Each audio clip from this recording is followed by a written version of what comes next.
नमस्कार दोस्तों, स्वागत है आपका आज के मुख्य समाचार में, जिसमें सबसे पहली और बड़ी खबर में आपको बताएंगे कि तेज प्रताप पर मचे हंगामे के बीच तेजस्वी ने दिखाई चुनावी तैयारी। गठबंधन की समितियों में वीआईपी को भी जगह। खबर में आगे जिक्र होगा कि क्या बिहार चुनाव से पहले होगा बड़ा खेला। नीति आयोग की बैठक से नदारद रहे नीतीश कुमार। विपक्षी नेताओं ने क्या कहा, आपको बताएंगे। खबर में आगे जिक्र होगा कि भारत राइस योजना में बड़े घोटाले का खुलासा। ईडी ने 3.14 करोड़ की नकदी और सोना किया जब्त। इसके साथ खबर में आगे जिक्र होगा कि शुद्ध एफडीआई में गिरावट भारत में निवेश संबंधी अनिश्चितता को दर्शाती है, इसे नज़रअंदाज करना पड़ सकता है भारी। और इसके साथ खबर में आगे आपको बताएंगे कि बड़े एक्शन की तैयारी में कांग्रेस लोगों को दिखाएगी पार्टी से बाहर का रास्ता। 100 दिन की रूपरेखा तैयार। दोस्तों, हर एक खबर की गहराई में आपको ले जाएंगे, लेकिन उससे पहले आपसे निवेदन की वीडियो कीजिए लाइक और चैनल को सब्सक्राइब करके बेल आइकन दबाकर कमेंट में लिखिए जय हिंद। रुक करते हैं सबसे पहली और बड़ी खबर की तरफ। तेज प्रताप पर मचे हंगामे के बीच तेजस्वी ने दिखाई चुनावी तैयारी। गठबंधन की समितियों में वीआईपी को भी जगह है। जी हाँ दोस्तों, बिहार विधानसभा चुनाव की तैयारी अब तेज हो गई है। इसी बीच तेज प्रताप यादव को लेकर मचे सियासी घमासान के बीच नेता प्रतिपक्ष तेजस्वी यादव ने चुनावी रणनीति पर काम शुरू कर दिया है। 23 अप्रैल 2025 को इंडिया गठबंधन की समन्वय समिति की बैठक में कई फैसले लिए गए हैं। बैठक में तय किया गया है कि समन्वय समिति के अधीन कुछ उप समितियों का गठन किया जाएगा। ये समितियां सलाह देने का काम करेंगी और समय समय पर अपनी रिपोर्ट समन्वय समिति के अध्यक्ष को सौंपेगी। और इस बैठक की खास बात यह रही कि इस समिति में मुकेश सहनी की पार्टी विकासशील इंसान पार्टी को भी शामिल किया गया है। इसके अलावा इस समिति में राजद के 3, कांग्रेस के 3 और कम्युनिस्ट पार्टियों के सदस्य भी शामिल किए गए हैं।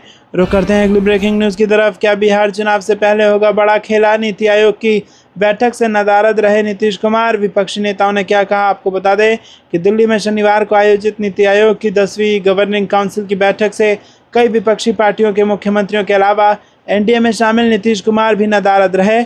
हालांकि बिहार के मुख्यमंत्री का इस बैठक में ना पहुंचना सियासी गलियारों में चर्चा का विषय बन गया है।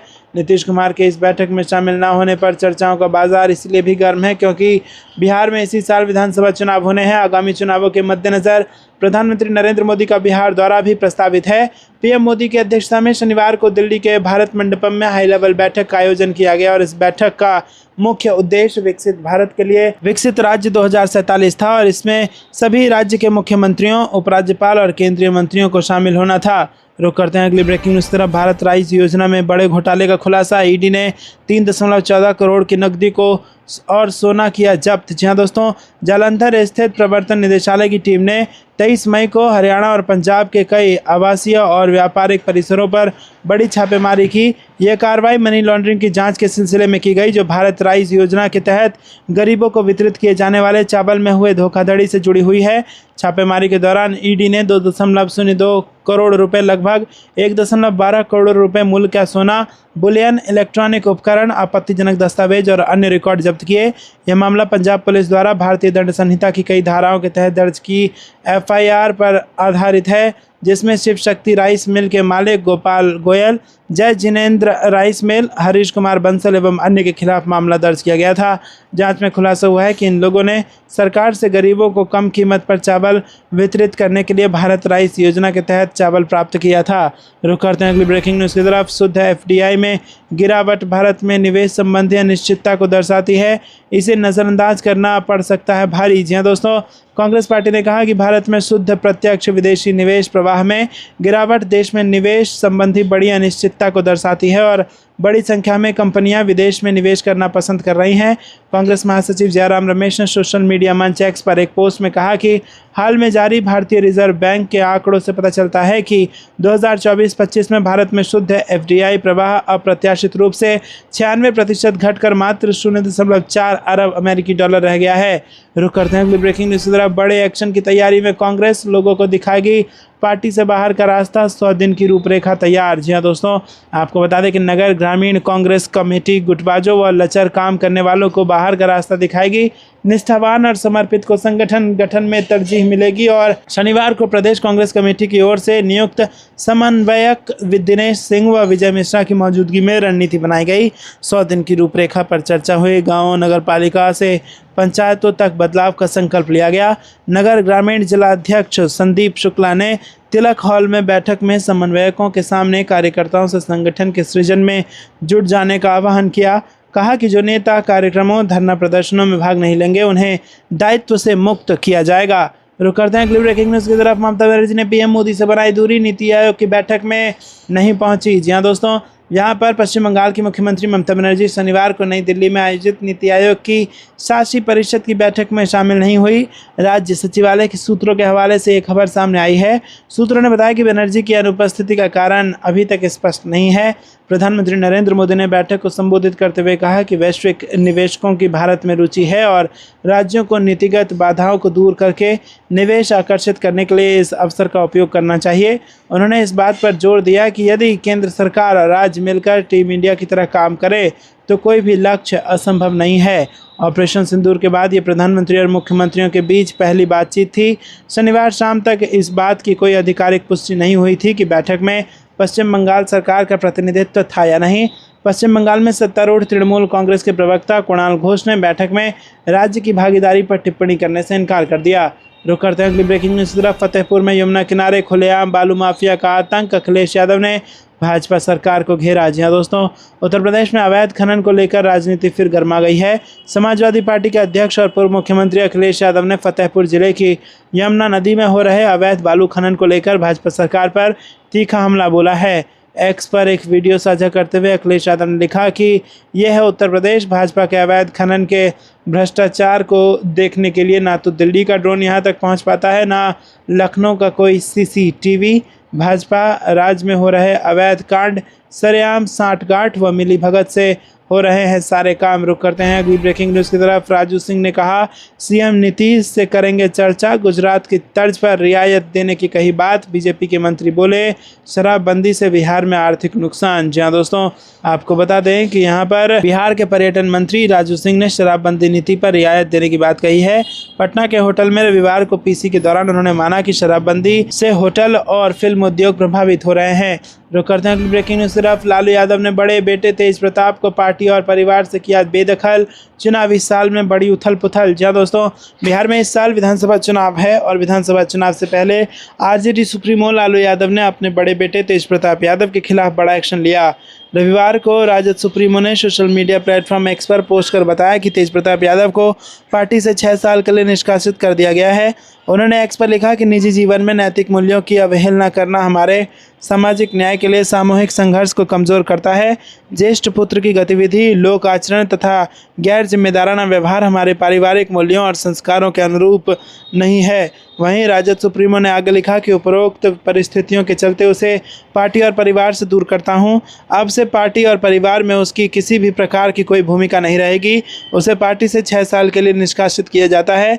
लालू प्रसाद यादव ने एक्स पर लिखा कि अपने निजी जीवन का भला बुरा और गुण दोष देखने में वह स्वयं सक्षम है। उससे भी जो लोग संबंध रखेंगे वो स्वविवेक से निर्णय लें। लोक जीवन में लोकलाज का सदैव हिमायती रहा हूँ। परिवार के आज्ञाकारी सदस्यों ने सार्वजनिक जीवन में इसी विचार को अंगीकार कर अनुसरण किया है। रुक करते हैं अगली ब्रेकिंग न्यूज़ की तरफ। 5 विधानसभा सीट पर 19 जून को होगा उपचुनाव, 23 जून को होगी मतगणना, बाई इलेक्शन है पूरा शेड्यूल। जी हाँ दोस्तों, आपको बता दें कि चुनाव आयोग ने रविवार को बताया कि 5 विधानसभा सीटों पर 19 जून को उपचुनाव होंगे। 4 राज्यों में होने वाले इस उपचुनाव में गुजरात में 2 विधानसभा सीटों पर उपचुनाव होंगे, जबकि केरल, पश्चिम बंगाल और पंजाब में 1-1 सीट पर उपचुनाव होंगे। दोस्तों, रुक करते हैं अगली ब्रेकिंग न्यूज़ की तरफ। पहलगाम हमले पर बीजेपी एमपी जांगड़ा की शर्मनाक बयान ने आरएसएस बीजेपी की ओछी मानसिकता को फिर किया उजागर, करें बर्खास्त खड़गे का बयान। जी दोस्तों, कांग्रेस ने बीजेपी सांसद रामचंद्र जांगड़ा की इस टिप्पणी पर कड़ी आपत्ति जताई कि पहलगाम में पर्यटकों को आतंकवादियों से भिड़ जाना चाहिए था। कांग्रेस ने कहा कि इस सांसद को बर्खास्त किया जाना चाहिए और प्रधानमंत्री नरेंद्र मोदी को इस मामले में माफ़ी मांगनी चाहिए।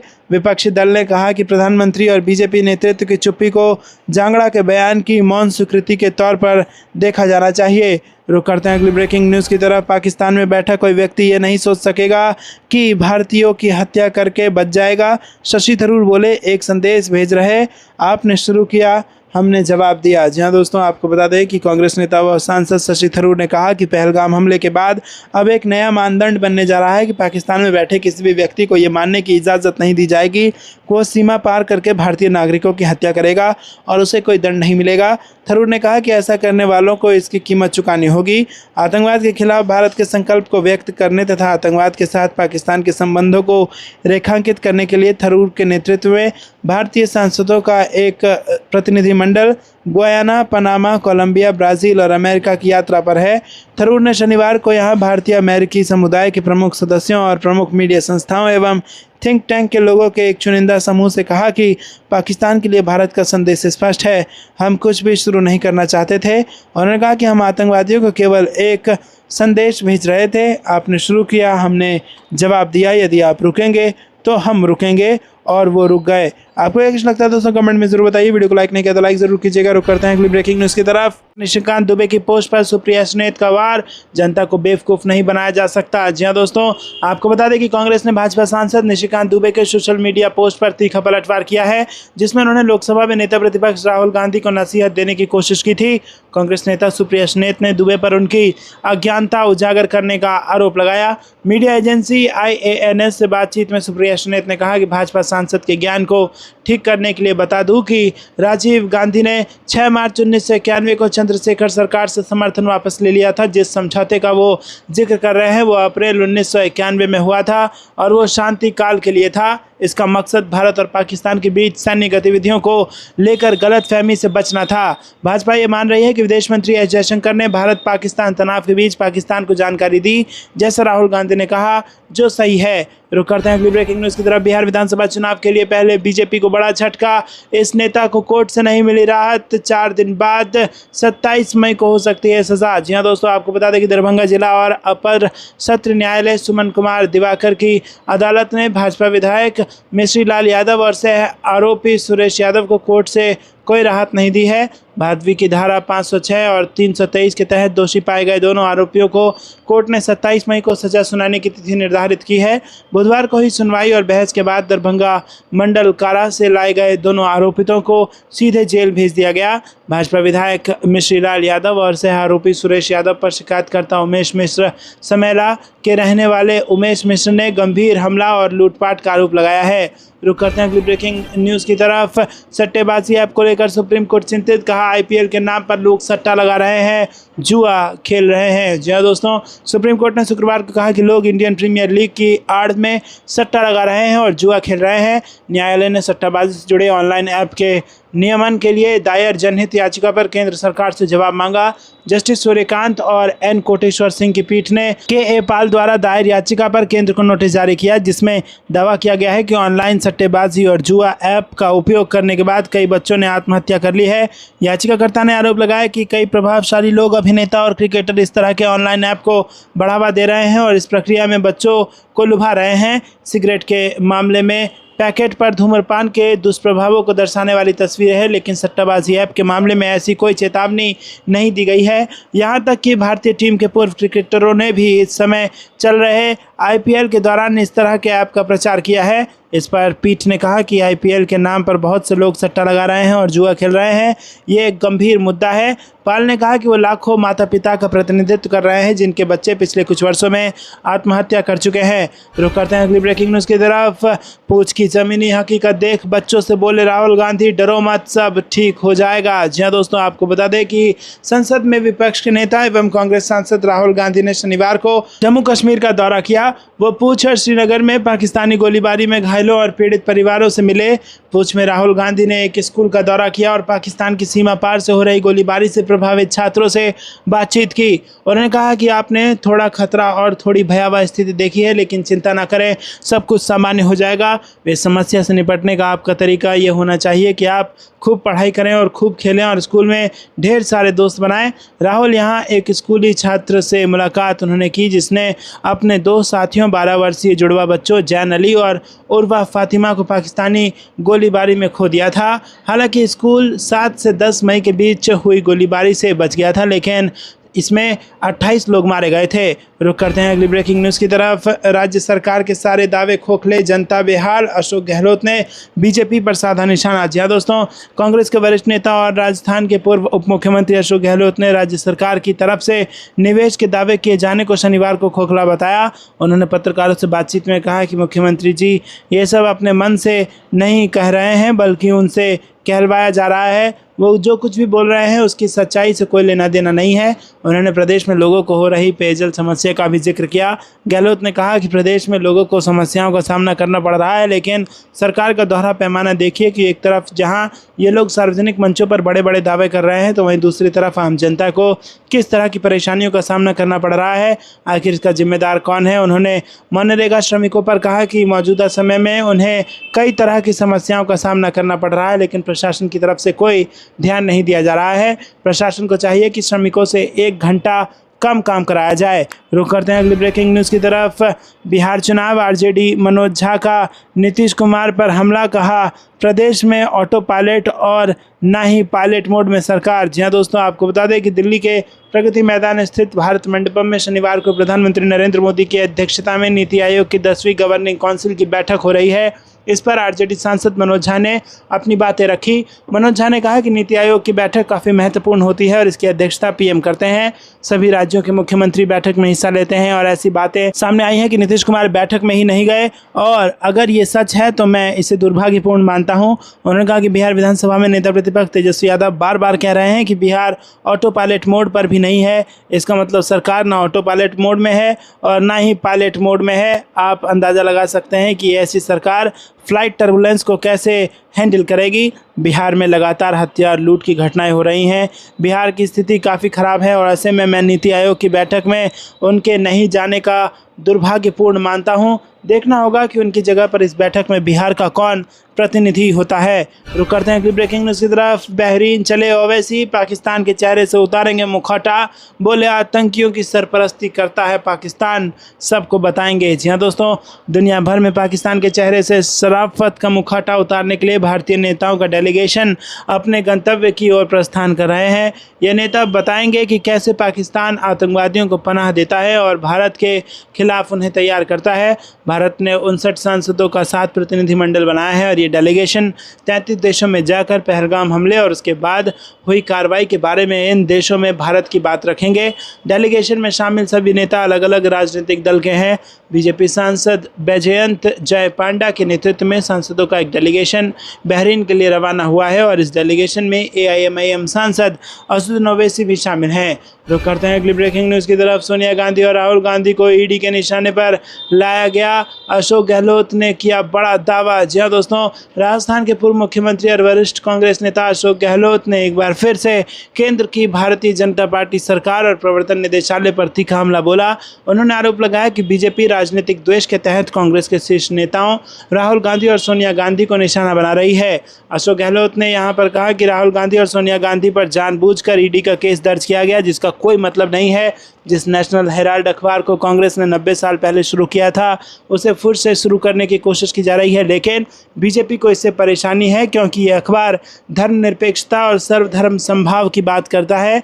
गहलोत ने स्पष्ट किया कि नेशनल हेराल्ड को चलाने के लिए जो नई कंपनी बनाई गई है वो एक नॉन प्रॉफिट ऑर्गेनाइजेशन के तहत पंजीकृत है और फिर भी भाजपा नेता और एजेंसियां उस पर सवाल उठा रही हैं। उन्होंने कहा कि झूठे केस बनाए जा रहे हैं जबकि 1 रुपये का लेन देन भी नहीं हुआ है। ऐसे में सवाल उठता है कि ईडी और सीबीआई की एंट्री क्यों हुई। इससे साफ है कि बीजेपी डरी हुई है और उन्होंने ये भी जोड़ा कि सरकार की कोशिशें कांग्रेस की आवाज़ दबाने की है, लेकिन हम पीछे नहीं हटेंगे। रुक करते हैं अगली ब्रेकिंग न्यूज़ की तरफ। स्वतंत्र पहचान के साथ उतरेंगे, बिहार चुनाव से पहले चिराग पासवान की पार्टी ने दिखाए तेवर। जी हाँ दोस्तों, बिहार विधानसभा चुनाव से पहले केंद्रीय मंत्री चिराग पासवान की पार्टी लोक जनशक्ति पार्टी रामविलास ने अपने तेवर दिखाए हैं। लोजपा रामविलास सांसद और चिराग पासवान के बहनोई अरुण भारती ने सोशल मीडिया मंच एक्स पर 2 पोस्ट लिखते हुए आगामी बिहार चुनाव को लेकर पार्टी की रणनीति साफ की। अरुण भारती ने सोशल मीडिया मंच पर लिखा कि 16 मई को हमारी पार्टी ने सर्वसम्मति से प्रस्ताव पारित किया कि हम आगामी चुनावों में अपनी स्वतंत्रता पहचान के साथ उतरेंगे और हमारे संस्थापक स्वर्गीय रामविलास पासवान जी ने जो सम्मानजनक पहचान बनाई थी वो आज भी पूरे देश के हर वर्ग में आदर के साथ स्वीकार की जाती है। जमुई सांसद अरुण भारती ने आगे लिखा कि हमारे नेता चिराग पासवान जी ने भी अपने संघर्षों और निडर नेतृत्व से बहुजन समाज, भारत की युवा शक्ति और नारी शक्ति के बीच एक सशक्त नेता के रूप में अपनी जगह बनाई है, लेकिन इसके बावजूद कुछ ताकतें बार बार हमारी पार्टी को बड़े दलों की छाया में सीमित करने की कोशिश करती है, जो हमें स्वीकार नहीं है। आपको क्या कुछ लगता है दोस्तों, कमेंट में ज़रूर बताइए। वीडियो को लाइक नहीं किया तो लाइक ज़रूर कीजिएगा। रुक करते हैं अगली ब्रेकिंग न्यूज़ की तरफ। राहुल गांधी का PM मोदी पर निशाना निशाना, पूछे 3 सवाल, कहा खोखले भाषण देना बंद कीजिए। जी हाँ दोस्तों, आपको बता दें कि कांग्रेस सांसद और लोकसभा में विपक्षी नेता राहुल गांधी ने पीएम मोदी पर निशाना साधा और कहा कि मोदी जी खोखले भाषण देना बंद कीजिए। सिर्फ इतना बताइए कि आतंकवाद पर आपने पाकिस्तान की बात पर भरोसा क्यों किया।